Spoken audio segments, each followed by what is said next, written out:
You saw it. I mean, I got out decisions, I didn't get knocked out. I didn't get the ground and pound finish. What I go for it was just kind of comprehended my leg early, with the leg kicks, the calf kicks, it's making it hard to step on the leg. But, I stayed tough and just kept fighting regardless. I ain't no B word. I ain't going to never back down. I'm going to do everything I can to keep fighting to the end bell unless you knock me out. And that's what I did. Just kept pressuring forward, going, putting the weight on that leg and moving as much as I could. And towards the fifth round, he really picked it up and just made it really hard to step. But I was trying to listen to my coaches, and I ain't going to say I failed, but I'm going to say I fell short. You know what I'm saying? So it is what it is. We ain't done. We got time. What did Nemkov do that made it difficult to take him down tonight? He didn't commit as much on his jab. He was jabbing a lot like he did last time, but he didn't step as hard. The first time he was stepping really deep and it was allowing me to get inside and get takedown early. This time it was like small steps and extending his shoulder, like rolling his shoulder up, getting underneath his head and just staying really long and stretched out, which is very smart on his behalf. You said he was going to be a different fighter. Yeah, was that the only difference, or was he a completely different guy? No, he did exactly like I thought he was. He was going to work on that leg kick. We worked checking it, and I was checking each one, but it just doesn't.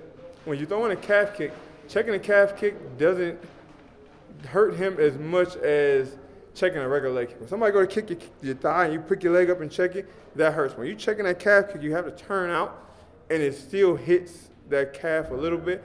And over time, it just adds up, and that leg is swollen. And, like I said, just comprehended or hurt that leg and slowed me down a little bit. But it is what it is. When you replay this fight in your mind, is there something you're going to keep rehashing and thinking, I wish I would have done this different at this point? Getting better at addressing the kicks. A true martial artist is going to go back and you're going to be critical on yourself, and I am that. I'm going to go back, and the biggest thing I'm going to work on is addressing those kicks. I work kicks every week, but I don't work on them like I should, put it that way. I work on them consistently. I haven't missed a week where I don't work on them, but I don't focus on them as much because kick game isn't my game. But now today, I think I'm going to have to make that not make it part of my game, but if you learn it to the point where I can throw it, I'll learn how to defend it better. I learn how to stay out of range of it better. And, those kicks won't land as clean, and, it'll be a better outcome. Boy, with the way it went down a few months back, how it just felt like it was yours. And then how tough is this? How disappointing is this for you? It ain't tough, man. It's the game. You know me, y'all followed me since I was a kid. You know what I mean? Y'all didn't have to cover me till 2007. There's a reason, because I didn't win till 2007. You know what I mean? So you're going to have losses in life, and I'm used to it. I keep telling my coach that everybody's sad, my wife, everybody's sad, but keep your head up. We've been here before, and we always come back. Like my song said when I came out, I'm still standing, happier than I ever been.